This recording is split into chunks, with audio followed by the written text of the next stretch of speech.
Bueno, hoy día vamos a finalizar este tema de carga axial, esta unidad que ya llevamos 3 clases viendo, ¿cierto? Estudiando desde distintos puntos de vista el fenómeno que produce este tipo de carga. Primero, ¿cierto? Aprendimos a calcular la deformación o el desplazamiento total en una barra sometida a carga axial. Luego vimos un tipo de problema específico que era el caso de problemas estáticamente indeterminados. Y la clase anterior, si mal no recuerdo, vimos la de esfuerzo térmico, ¿cierto? Vimos qué efectos tenía la temperatura en una carga, o sea, en una barra con carga axial. El día de hoy vamos a ver un, un fenómeno que se produce en barras cargadas axialmente y que hay que tener en cuenta a la hora de realizar el diseño. Y ese fenómeno se denomina concentración de esfuerzo. ¿Ya? Concentración de esfuerzo. ¿En qué consiste? Bueno, si tienen buena memoria, cuando recién estábamos estudiando esfuerzo, cuando recién estábamos definiendo el esfuerzo normal, nosotros hicimos una serie de conjeturas para llegar a la fórmula con la que hemos trabajado hasta ahora, ¿cierto? Que es la fórmula de que básicamente el esfuerzo, la voy a anotar por acá, el esfuerzo, ¿cierto? Igual a la carga sobre el área. ¿Cierto? Para llegar a esta fórmula, como digo, hicimos una serie de conjeturas, entre las cuales se encontraba en que la deformación era uniforme y que el esfuerzo también se distribuía uniforme, ¿ya? Eso quiere decir que el esfuerzo era constante en toda la sección donde nosotros hacíamos el corte. Por ejemplo, en esta tercera imagen que está acá, ¿cierto? Podemos ver que el esfuerzo es constante en toda la sección transversal donde hicimos el corte, ¿ya? ¿Qué es lo que pasa? Y creo que lo mencioné en la clase donde definimos el esfuerzo normal, que esa condición se cumple siempre y cuando nosotros estemos lo suficientemente alejados del punto de aplicación de la carga. Por ejemplo, en este plano de corte C.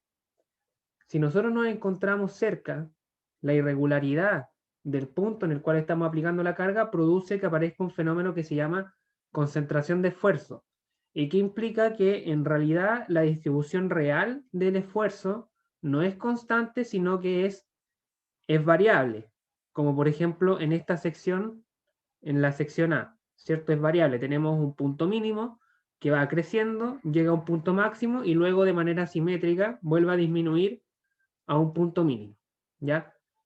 Esa condición se acentúa mientras yo esté más cerca de la carga, ¿cierto? Y se empieza a disminuir o empieza a desaparecer a medida que yo me alejo hasta llegar a un punto en el que ya no es considerable porque ya existe seguramente, pero es tan pequeña que no tiene caso estudiarla, que es donde ya empezamos a considerar que el esfuerzo es constante, ¿vale?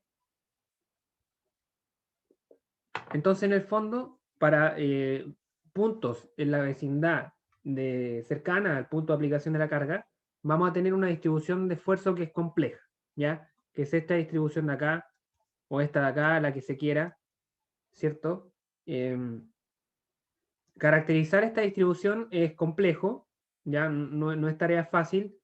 Por lo general, a lo largo de la historia se ha realizado esa caracterización por medio de una teoría que se llama, o de un estudio, ¿cierto? Una rama del estudio dentro de la mecánica de materiales, que es la teoría de la elasticidad, que se basa, ¿cierto?, en ecuaciones diferenciales y en métodos matemáticos avanzados, y también en resultados experimentales.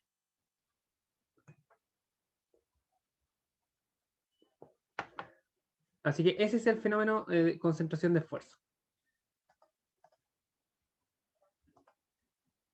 Ahora, lo que cabe preguntarse, ¿cierto?, es a qué distancia mínima yo tengo que estar desde el extremo para que este fenómeno deje de ocurrir.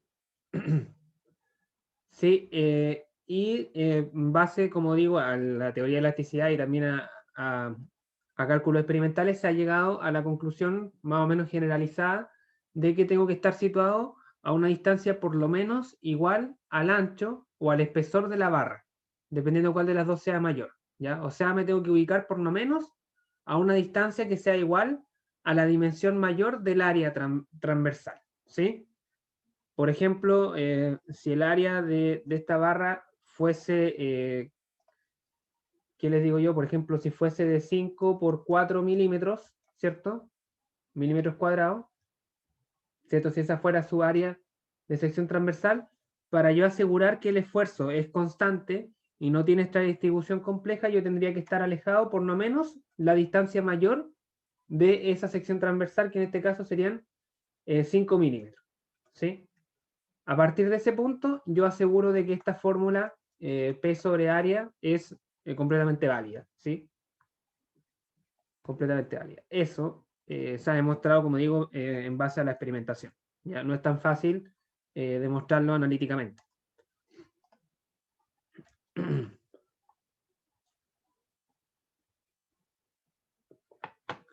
Ya.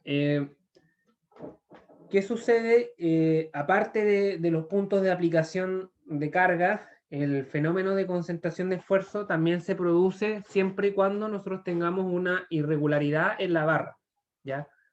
Por ejemplo, si la barra tiene un orificio, como el ejemplo que está acá en la pantalla, ¿cierto? Tiene un orificio, en ese punto o en esa sección transversal en la que pasa por ese orificio y también en la vecindad, se va a producir concentración de esfuerzo. También se produce concentración de esfuerzo si es que, por ejemplo, tenemos una ranura, si tuviéramos, por ejemplo, ranuras, que muchas veces las barras la tienen para acoplarse a algún sistema más complejo, y también cuando hay cambios de sección transversal. Cuando pasamos, por ejemplo, de una sección transversal mayor a una menor, también se produce la concentración de esfuerzo.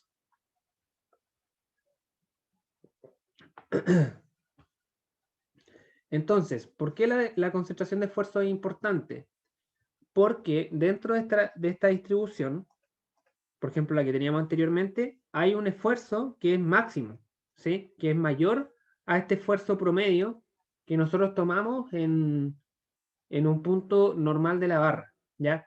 Y ese esfuerzo, como es máximo, si yo no lo considero en el diseño, puede que me cause una falla, ¿sí? Entonces, por ejemplo, acá, nosotros si hacemos el corte acá, vamos a tener nuestro esfuerzo promedio. Si es que hacemos acá, vamos a tener un esfuerzo promedio. Si nosotros obviamos la concentración de esfuerzo y dimensionamos con este esfuerzo promedio, puede ocurrir una falla, porque en esta área, ¿cierto? En esta área de sección transversal, nosotros tenemos un esfuerzo máximo, ¿sí? Que es mayor que el esfuerzo promedio, ¿sí? Es mayor que el esfuerzo promedio por dos razones. La primera es que el área de corte, acá donde está el orificio, es menor, porque acá tiene menos área debido al orificio, lógicamente, ¿cierto? Tiene menos área. Y además, al haber ese orificio, eso me genera una concentración de esfuerzo. O sea, hay dos motivos por los cuales el esfuerzo ahí podría ser máximo. ¿Sí? Entonces, si calculásemos el esfuerzo en esa sección transversal con la fórmula del esfuerzo promedio, ¿cierto? Lo que estaríamos haciendo es ¿cierto? Suponer que el esfuerzo se distribuye así, ¿sí? Se distribuye constante. Eso si utilizamos el esfuerzo promedio. Con esta área, ¿cierto? Que en este caso es el área efectiva donde se produce el esfuerzo, o sea, esta área, ¿cierto? Aquí hasta acá, ¿ya? Si nosotros, por ejemplo, acá quiero ser bien claro, si hiciéramos, por ejemplo, el corte en aquí, ¿cierto? Estaríamos considerando toda el área, toda el área. Aquí tenemos que restarle el área del orificio, ¿ya? Sin embargo, esta distribución acá que es constante no es real, ¿ya? No es real, no es real que ocurre en esa sección donde está el agujero, ya que si el material se comporta de manera elástica lineal, la distribución del esfuerzo que actúa realmente en esa sección puede determinarse, ¿cierto?, mediante análisis experimental o la teoría de la elasticidad y midiendo las deformaciones unitarias normales en la sección, y con el apoyo de la ley de Hooke se puede determinar que la distribución es en realidad como se observa en esta figura. ¿cierto? Tenemos un esfuerzo mínimo que va aumentando hasta llegar a un punto máximo justo donde está esa irregularidad.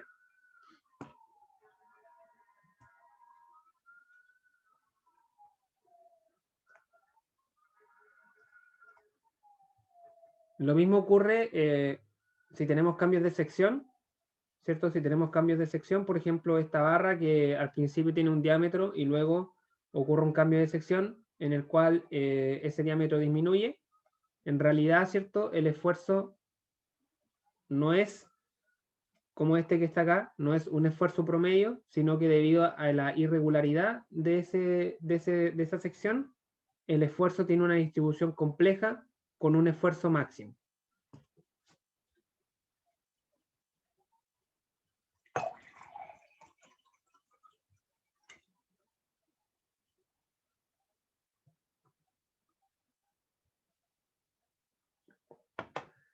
De cualquier forma, ¿cierto? El equilibrio de fuerzas sigue requiriendo que la magnitud de la fuerza resultante desarrollada por la distribución de esfuerzos sea igual a P. O sea, si yo integro toda esta área, ¿cierto? Si yo integro toda esta área, me tiene que seguir siendo igual esa integración o esa sumatoria, si se quiere, tiene que seguir siendo igual a la carga externa, por condición de equilibrio. Y además, el equilibrio de momentos me establece la condición de que esta distribución de esfuerzo tiene que ser simétrica, ¿ya? Para que no se produzcan momentos y esta barra continúe en equilibrio. Así que si se fijan, todas las distribuciones que hemos visto hasta ahora, esta de acá es simétrica y la primera que vimos también es simétrica.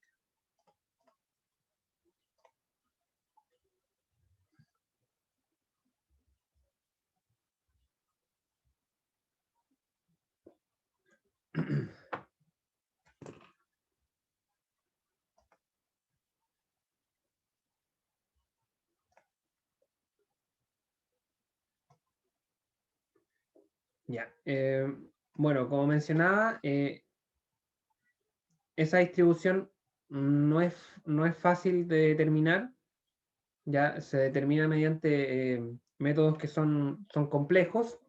Sin embargo, en la práctica no es necesario que conozcamos específicamente cómo es esa distribución, pero sí nos interesa conocer el esfuerzo máximo, ¿sí? El esfuerzo máximo. Por ejemplo, aquí el esfuerzo que ocurre en este punto. Este esfuerzo máximo, ese sí nos interesa conocerlo para poder dimensionar o diseñar, ¿cierto?, la barra de una manera correcta.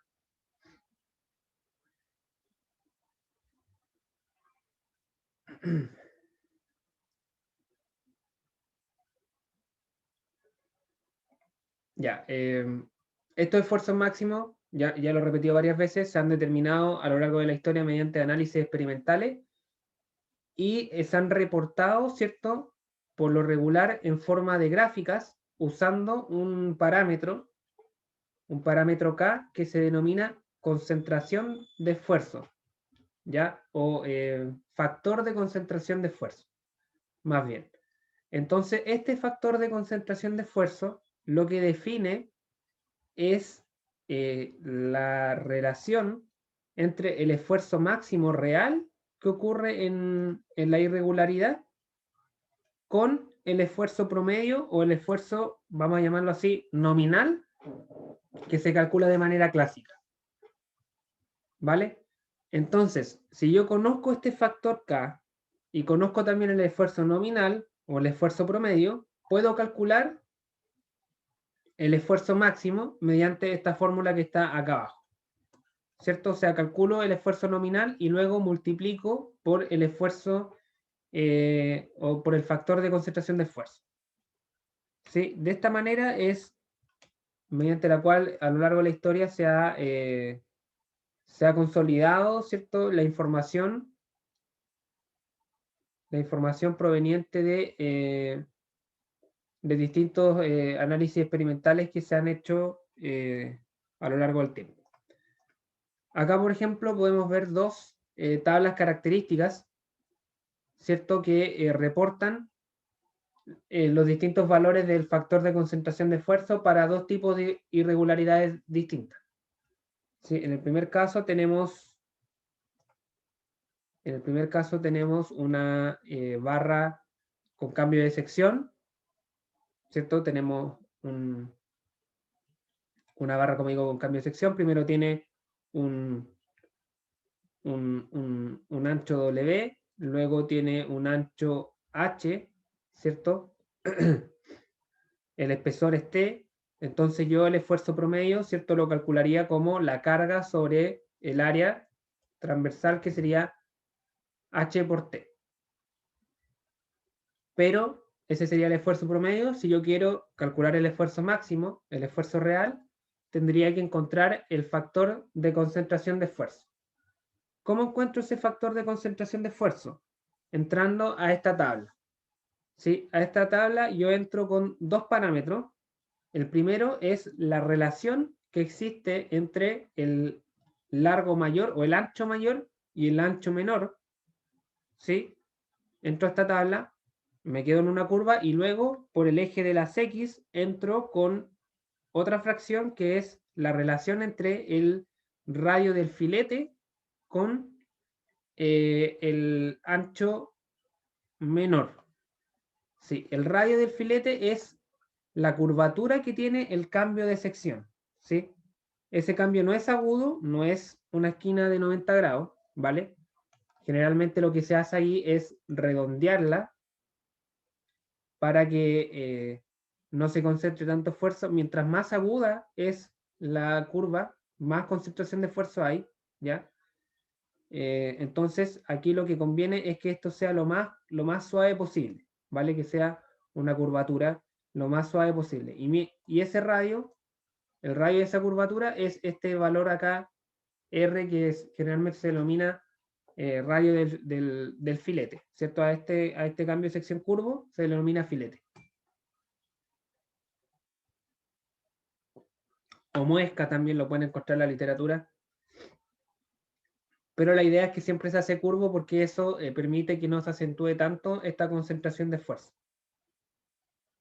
Porque si se fijan, mientras mayor sea el radio del filete, ¿cierto? Voy a estar más a la derecha de la gráfica y voy a tener factores de concentración de esfuerzo eh, muy, muy pequeños, ¿vale?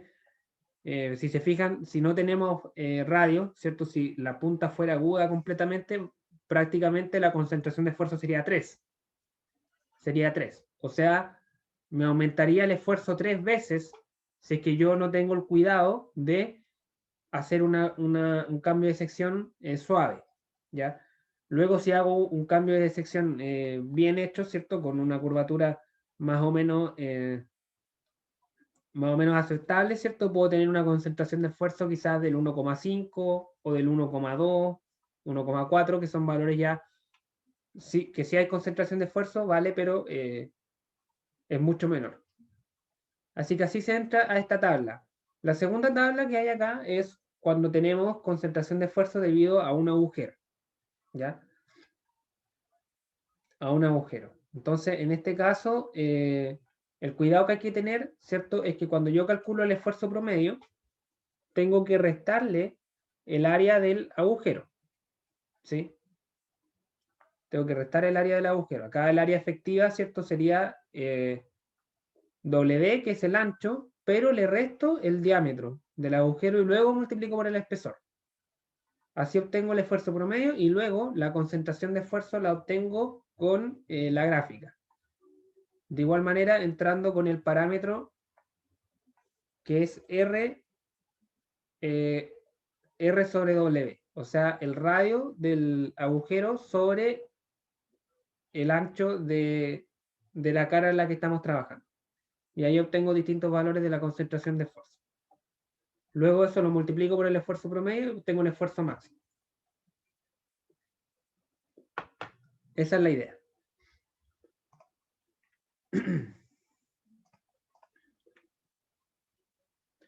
Bueno, acá básicamente se explica lo que, lo que mencionaba anteriormente. Este factor de concentración de esfuerzo es independiente del material de la barra, ¿sí? Independiente si es de acero, de aluminio o de cualquier otro material. depende solamente de la geometría. Solamente de la geometría y del tipo de discontinuidad. Es decir, depende si es un agujero, si es un cambio de sección, si es una ranura. También hay tablas para ranuras u otro tipo de discontinuidades. Y bueno, también acá se menciona que el tamaño de R, mientras mayor sea el tamaño de R, la discontinuidad disminuye la concentración de esfuerzo en ella. Que es básicamente lo que mencionaba antes. Podemos tener concentraciones de esfuerzo de hasta 3 si trabajamos con esquinas agudas, o disminuirlo a 1,5 si es que ponemos un radio de filete apropiado. ¿Sí? Y acá se hace una mención importante a tener en consideración, y es que este factor de concentración de esfuerzo es especialmente importante cuando trabajamos con materiales frágiles, ¿ya? ¿Por qué con materiales frágiles? Porque los materiales frágiles, cuando yo llego al límite proporcional, ¿cierto? El material frágil, el material se rompe, ¿cierto? Se genera una grieta y esa grieta se empieza a expandir y el material se rompe, ¿ya? Entonces, es importante porque si yo no considero el esfuerzo máximo con el concentrador de esfuerzo, yo puedo estar llegando a ese límite de proporcionalidad, y en el límite, y si el material es frágil, ese límite de proporcionalidad implica que se genere una grieta, ¿sí? Y la grieta lo que hace es actuar también como una concentración de esfuerzo, porque si lo piensan, una grieta es una irregularidad, ¿cierto? Es, es una parte del material discontinua. Entonces, en esa grieta también se va a generar concentración de esfuerzo, aparte de la concentración de esfuerzo que ya había, y eso va a hacer que el esfuerzo crezca en manera exponencial hasta que la grieta, hasta que el material, ¿cierto? La pieza falle y se rompa.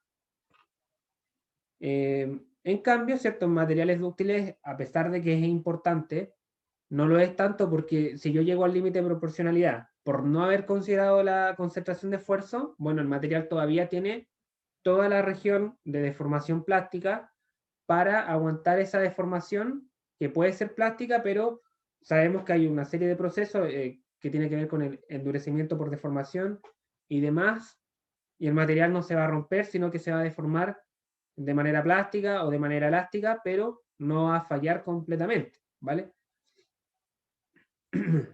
Por eso pierden algo de relevancia el tema de concentración de esfuerzo en materiales dúctiles.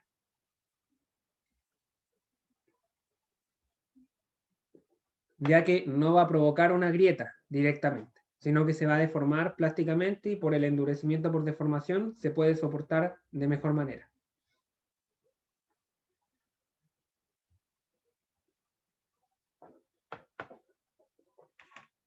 Eso básicamente. Vamos a pasar a ver los ejemplos ahora. Hay dos ejemplos preparados. Si alguien tiene alguna duda respecto a la teoría, puede preguntar ahora.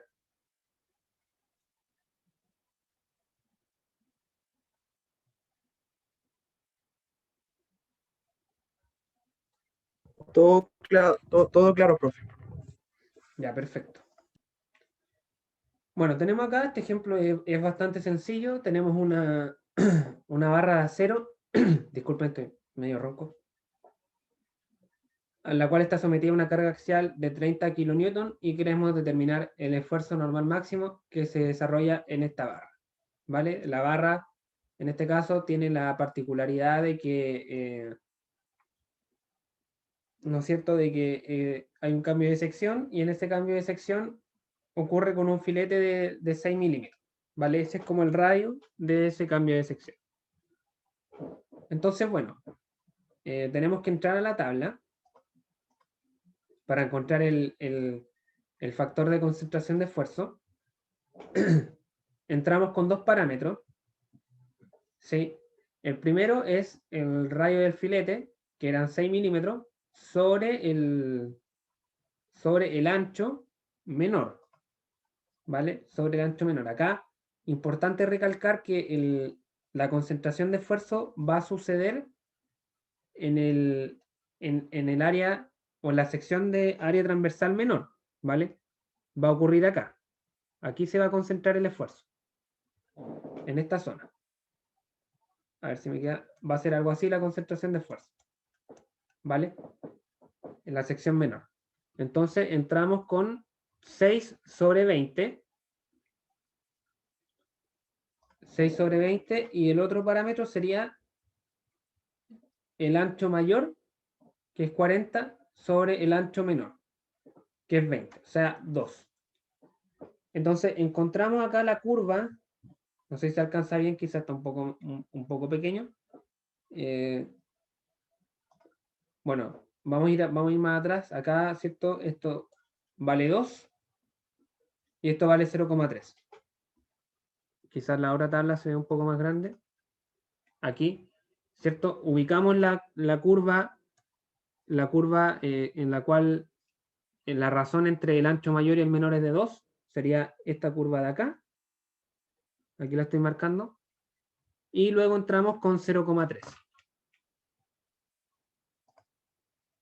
Entramos con 0,3. A partir de acá, ¿cierto? Esta sería la línea que nos interesa.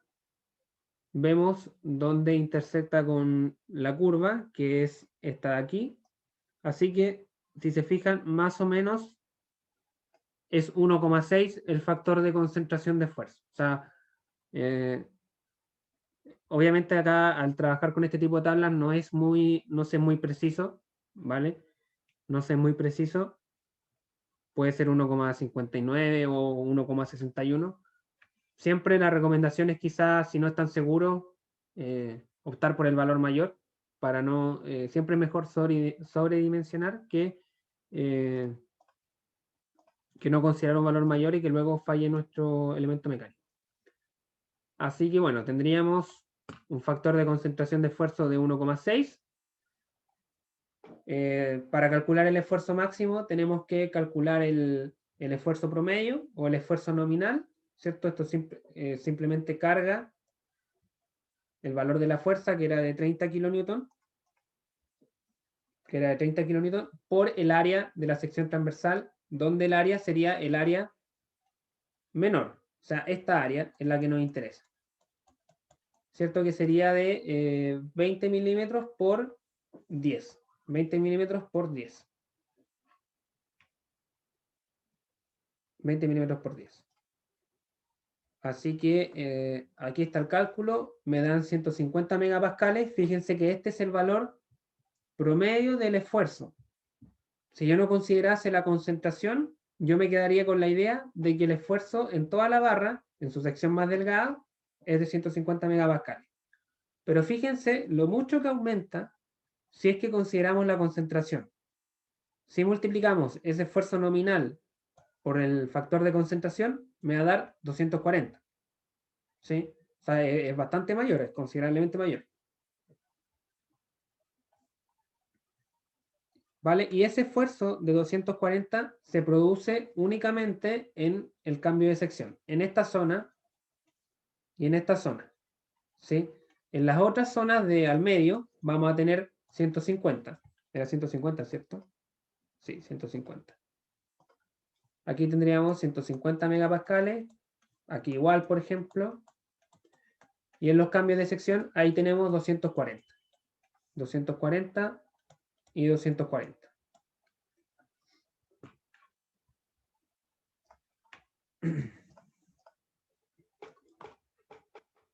Así que eso con este problema.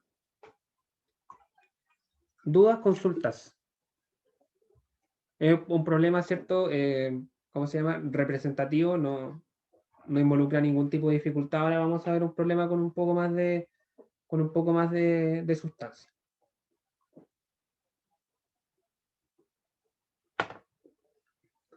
Profe, a mí me quedó una duda. Dime. No sé si se escucha bien. Sí, te escucho relativamente bien, sí, dime. El esfuerzo máximo es mayor al esfuerzo promedio, ¿cierto? Y eso ¿Correcto? era porque el área de corte era menor, No, ¿o no? no, en Ahí este como que el caso, concepto me quedó. ya, mira, en este caso, En este caso, el área de corte es la misma. O sea, si yo hago el corte acá, tengo la misma área de corte si hago el corte aquí. Esto va a ser esta área. El área es la misma.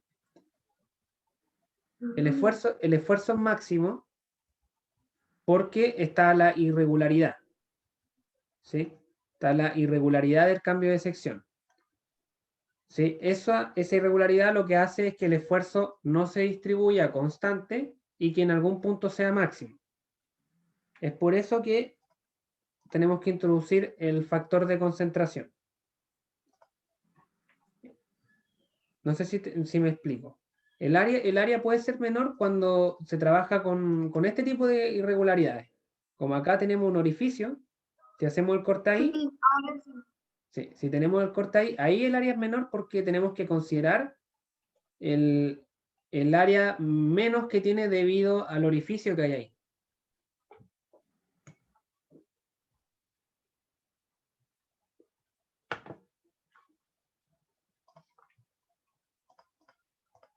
Ya. El segundo problema, y con esto vamos a ir finalizando, es este de acá. Dice, tenemos una barra con un agujero circular que está hecha de acero laminado en frío, esfuerzo de fluencia de 427 megapascales y módulo de elasticidad de 207 gigapascales, tiene un espesor de 8 milímetros, determine la carga máxima segura P que se puede aplicar si se especifica que la barra debe funcionar con un factor de seguridad de 3 respecto a la fluencia. Ya, este ejercicio lo vamos a resolver en la pizarra, pero lo tengo resuelto acá en la diapo.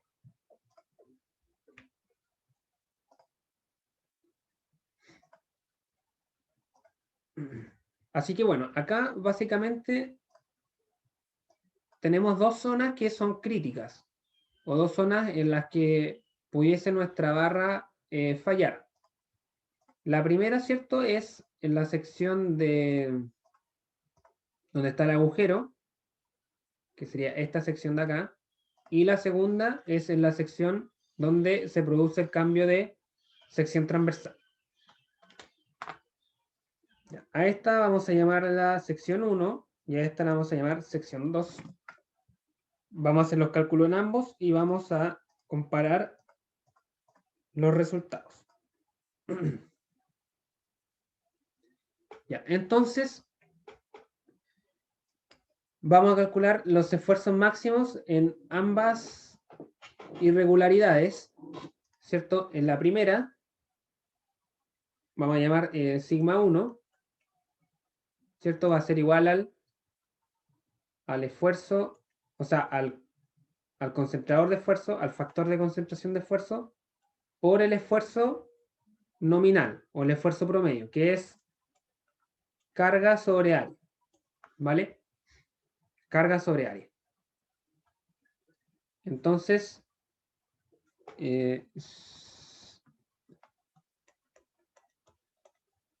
vamos a traernos la tabla. Ahora sí necesitamos la tabla para agujeros, que sería esta tabla de acá. La voy a bajar acá abajo mejor.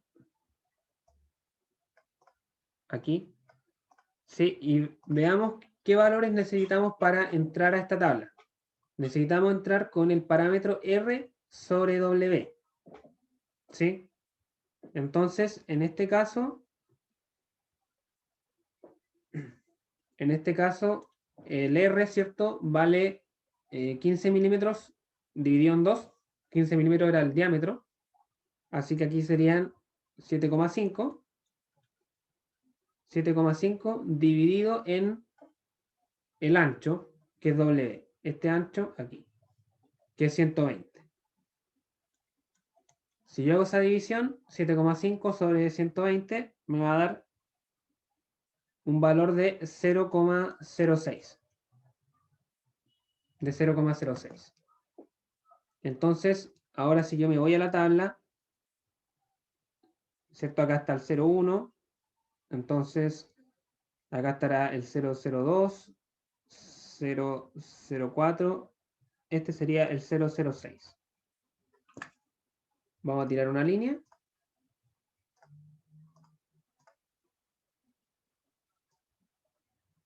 Tiramos una línea y nos vamos donde intersecta con la curva al eje de las Y, y sería ese valor de ahí. ¿Cuánto vale eso? Bueno, si estamos entre 2,6 y 2,8, debiesen ser 2,75, ¿cierto? Si proporcionamos el número de renglones que hay entre medio, son 4, así que está dividido en 0,05. Y estas 3 renglones más arriba, así que serían 2,75. Eso valdría el K. 2,75. ¿Vale?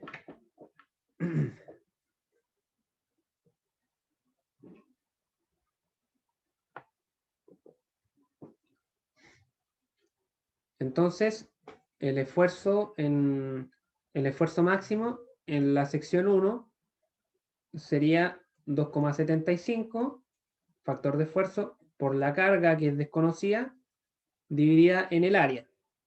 Y el área acá es donde hay que tener cuidado de calcular, porque el área sería 120 milímetros, lo que es igual a 0,12 metros, menos el diámetro del agujero, ¿cierto? El agujero no es área efectiva donde se distribuye esfuerzo, así que hay que restarlo. Menos 15 o 0,015 metros por el espesor.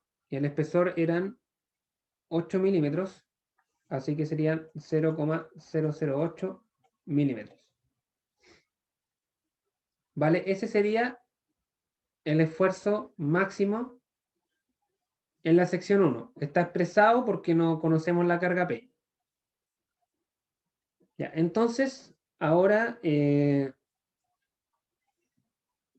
¿cierto? Acá me da la condición de que queremos que la barra opere con un factor de seguridad de 3 respecto a la afluencia. Por lo tanto, vamos a tener un esfuerzo admisible de, ¿cierto? La afluencia ocurre a los 427 megapascales y con un factor de seguridad de 3, esto me va a quedar un esfuerzo admisible de 142 megapascales. Entonces, bueno, igualamos, ¿cierto? El esfuerzo máximo con el esfuerzo admisible.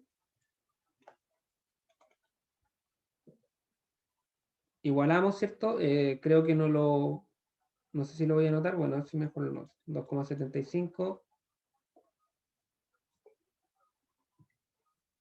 2,75 por P, ¿cierto? Dividido en el área 0,12 menos 0,015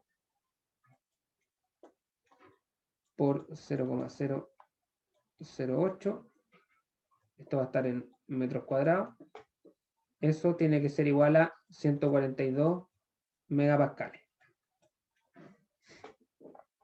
Y despejamos la carga, así que necesitamos aquí una carga máxima de 43,476 kilonewtons.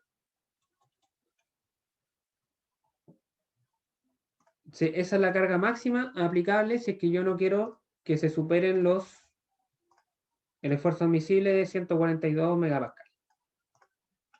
Siempre que yo aplique cargas iguales o menores a esta, vamos a asegurar, ¿cierto? Vamos a asegurar que ¿cierto? Que no se supere este esfuerzo admisible. Ya, esa sería la carga máxima si es que consideramos solamente la sección 1, la sección del agujero. Ahora tenemos que hacer exactamente lo mismo, pero con la sección con la sección 2, o donde está el cambio de sección. Así que nos vamos a venir para acá abajo. En la sección 2 vamos a tener nuevamente un esfuerzo máximo, que va a ser igual al K, ¿cierto? Por la carga sobre el área. Así que para calcular el K, nos vamos a traer de vuelta la segunda tabla. La vamos a dejar por acá. por acá, ¿cierto? Y a esta tabla tenemos que entrar con dos parámetros. El primero es el radio del filete sobre el ancho menor. Acá en este problema, el ancho del filete, o sea, el radio del filete es de 16 milímetros. 16 milímetros y el ancho menor es de 80. Así que tendríamos 16 sobre 80. Eso me da 0,2. 0,2. Y el segundo parámetro es el W sobre H. W sobre H, o sea, el ancho mayor sobre el ancho menor. 120 sobre 80. 120 sobre 80, eso me da 1,5. Así que buscamos la curva del 1,5, sería esta. Aquí está. Y tiramos la recta en 0,2. 0,2 sería esta recta. Y vemos dónde intersecta con la curva del 1,5, que vendría a ser, creo que acá. Vendría a ser aquí. Así que la vamos a dejar en 1,7. ¿Sí? 1,7. El K vale 1,7. ¿Sí? Así que el esfuerzo sería 1,7 por la carga sobre el área. Y el área, ¿cierto? En este caso sería el área menor. Esta área. 80 milímetros por 8 milímetros. O lo que es igual 0,08 metros por 0,008 metros.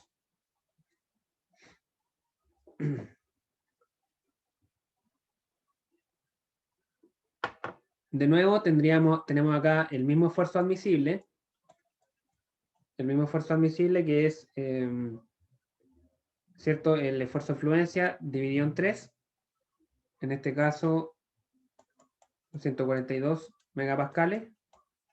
Y lo igualamos, ¿cierto? Igualamos el esfuerzo máximo, 1,7 por P por 0,08 por 0,008 metros cuadrados.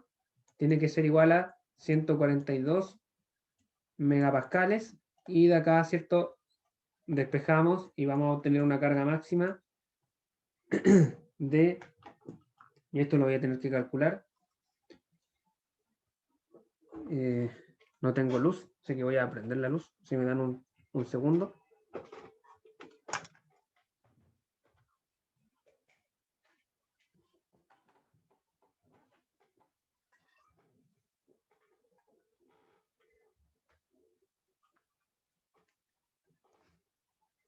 Ya, ahora sí. Tenía, ¿cierto? 142 megapascales por 0,08 por 0,008 y dividido en 1,7. Me da 53,458 kilonewtons. Esa sería la carga máxima considerando solamente la sección número 2. Así que la carga máxima para la pieza completa va a ser, ¿cierto?, el mínimo entre las dos cargas que encontramos. El mínimo, o sea, 43,476, 43,476 kilonewton o 53,458 kilonewton. El mínimo entre esas dos. Que en este caso, obviamente, que es 43,476 kilonewton. Entonces, si yo aseguro que voy a aplicar cargas menores o iguales a 43,476, ¿cierto? Yo voy a asegurar que no se supere el esfuerzo admisible ni en la sección 1 ni en la sección 2. Y ese sería el final del problema. Esa es la conclusión a la que hay que llegar. Así que, no sé si se escuchó eso, pero había unos gatos peleando afuera. En fin, ¿qué me queda por acotar? Bueno, este procedimiento lo hemos hecho varias veces, ¿cierto? El de calcular cargas admisibles para cierta condición, involucrando un factor de seguridad y todo. Lo nuevo acá es que hay que evaluar las secciones donde se producen concentración de esfuerzo. Hay que entrar a las tablas para sacar los factores y esos factores me modifican el esfuerzo que calculamos de manera convencional como lo hemos hecho hasta ahora. Así que eso, no sé si alguien tiene alguna duda, alguna consulta respecto al problema. Profe, yo tengo una duda, quizás estoy de álgebra, quizás estoy metiendo mal los dedos, pero ¿podría subir un poquitito la pantalla, por favor? Ahí en el 1,7, era un 1,7, ¿cierto? Dividido en 0,08 y todo eso dividido por 0,008 me sigue dando 2, y algo, profe. A ver, no te capté. ¿En qué parte estás calculando acá? No, en la pantalla un poquitito más arriba. Ah, más abajo, ahí ya está arriba, entonces era más abajo. ¿Aquí? ¿O no? No, pero ¿dónde hay? Ah, sí, ahí está, el 1,7. Eso es un 1,7, ¿cierto? Sí, 1,7. Ya. Lo que pasa es que a mí me sigue dando otra cosa y ¿Qué cosa te da me distinto parece súper. el 53,458? No, de hecho el 142 ni siquiera me da ese. Ya, Un pero segundo. es que el 142 nosotros lo calculamos acá. El 142 es el 427 megapascales dividido en 3. Es el esfuerzo admisible que se calcula a partir del esfuerzo de Ah, fluencia, ya, dividiendo en el factor de seguridad. correcto. Y de esta ecuación, igualando ese esfuerzo admisible, despejamos la carga P.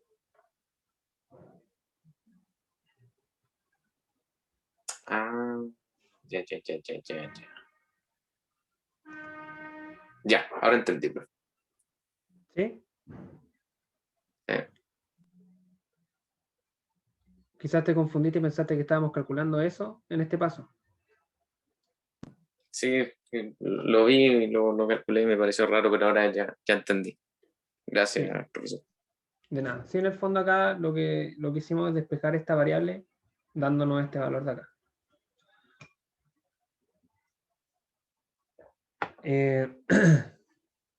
¿Alguien más tiene alguna duda, consulta, comentario respecto a esta materia?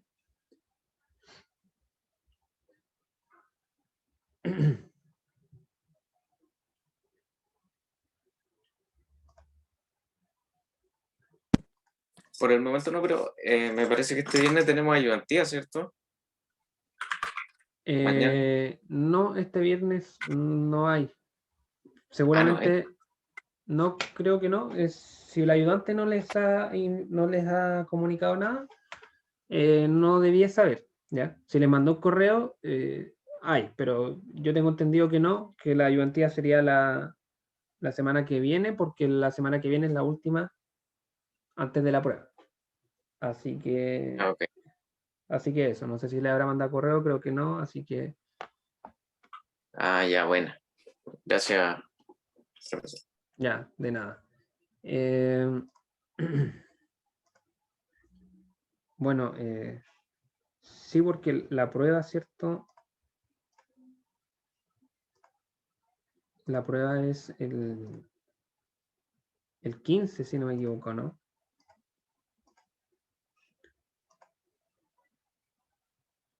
Correcto, sí, el 15, la Sí, prueba. profe. Ya. Entonces, probablemente en la prueba evaluemos hasta esta clase nomás. Porque el próximo martes ya partimos con otro tema y no creo que sea adecuado incluir la prueba. Así que sería desde deformación, que es la clase 8, hasta la clase de hoy, que es la clase 15. O sea, entraría deformación, propiedades mecánicas de materiales y carga axial.